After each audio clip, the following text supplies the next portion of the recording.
Vaping and e-cigarettes have often been described as a safer alternative to regular cigarettes, but new research this morning claims that users are being exposed to toxic metals. Yeah, that includes arsenic and lead. 9 News health expert Dr. Pyle Coley joins us live to talk about these concerns. Thanks for coming in. Good morning. What concerning findings. Huge. Okay, so first just talk about how common e-cigarettes are and what's in them. Unfortunately, it's becoming more and more common. So if you look at data from 2023, 6.5% of adults have used e-cigarettes. And if you look under the age of 24, it's up to 15.5%. Yikes.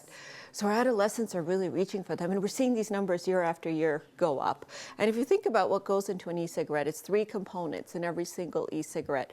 There's a battery pack, there's a metal coil, and then there's something called the vaping liquid. That's what contains the nicotine, but that's actually run through the metal coils to heat up. And the smoke that's created is what you're actually inhaling into your lungs. So what has this research said about e-cigarettes and the exposure to these metals?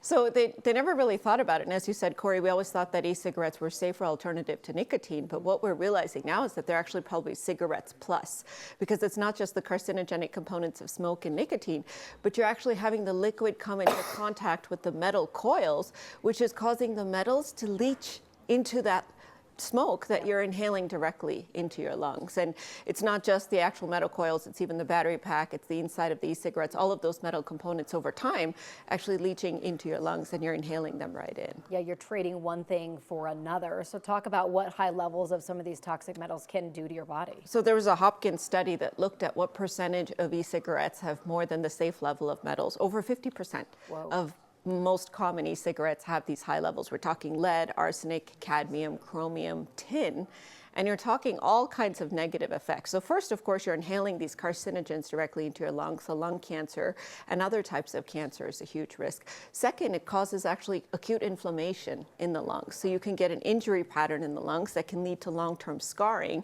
and essentially your lungs become unusable. Especially for us here in Colorado, we really need those lungs.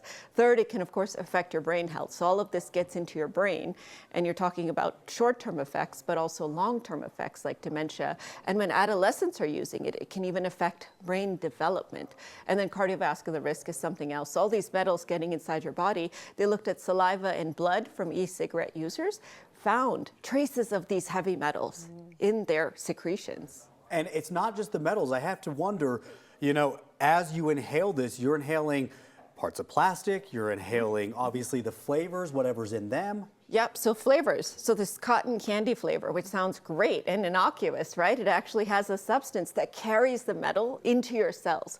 So people who got exposed to the cotton candy flavoring, their lung cells died a lot faster than those who didn't have the flavoring. So you're not just talking about the metal itself, but a carrier, a transporter for the metal being mixed into the flavors. Does it just drive you crazy when you hear people say, oh, I vape because it is the better, healthier alternative to smoking? It really does, because it used to say tobacco 2.0. Now I'm saying tobacco 2 plus, because it's even worse than tobacco is what we're realizing.